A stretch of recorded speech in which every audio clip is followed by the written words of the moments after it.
it'd be so cool to kick in a door or throw a flashbang or, you know, chase someone down on foot. And I'm like, been there, done that. I'm okay. Kicked in enough doors, ran down enough bad guys. I'm good.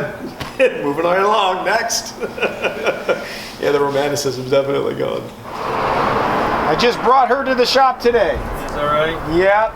I've restored worse. That one, the front end got caught in that fire in Willow last year. Huh. I enjoyed the challenge of going into an interview and having to interview a suspect and have them tell you the worst thing they ever did in their life, knowing that they're going to go to prison, and then thank you at the end of the interview.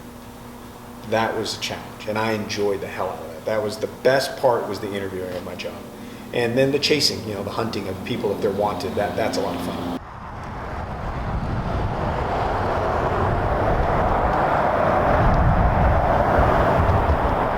When I was a young officer, I had an old grizzled sergeant tell me he'd been through 3 wives, and he told me, he said, when you're done, you're done. He goes, never let this job define who you are as a person. You're Kelly, who just so happens to be a police officer, okay? But if you become a police officer that's named Kelly, when you go to retire, you're not gonna be able to let it go. You're not gonna know anything else or do anything else with your life. That's a problem.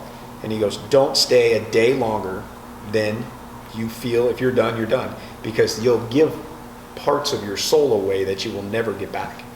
I took his words to heart, and you know, we started slowly kind of building this business toward the tail end of my career, and me and my girlfriend, who's part owner in the business, we sat down and made a plan and said, you know what, I want to retire. She's like, okay, I support you, and voila, here's the shop. Okay, go ahead, walk. Come around and then take it again. Stop. Drop. Yep, got it.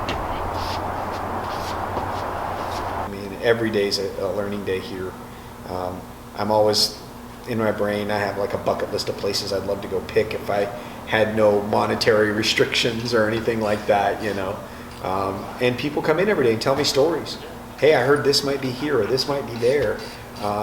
And I follow up on most of them. You know, if I can find the right person to talk to and try not to give it away too much, I can dig in, find, okay, that's complete BS. It's just a wives' tale. Or there's a little shred of truth in that. You might want to keep gnawing at it when you get a chance. You know, if you're up in the area, poke around a little more next time, that kind of stuff. It's always the hunt to find that one thing that you don't think is around anymore, that people tell you doesn't exist anymore, people didn't know existed.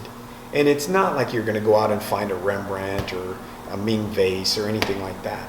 To me, it's like you go to a roadhouse that's been closed 35 years and you pull some neat stuff out of it that shouldn't really be there, but it's there.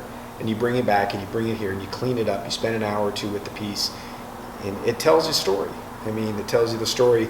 You know, you find out about where it came from, and the piece will speak to you too as far as how it's made, and then you get it here, and then that story goes with it when it comes into the shop, and then when it goes out of the shop into its home, the history goes with it. That's the freebie of the day. Do the top. Do the top part too. I'll see what it looks like. Okay.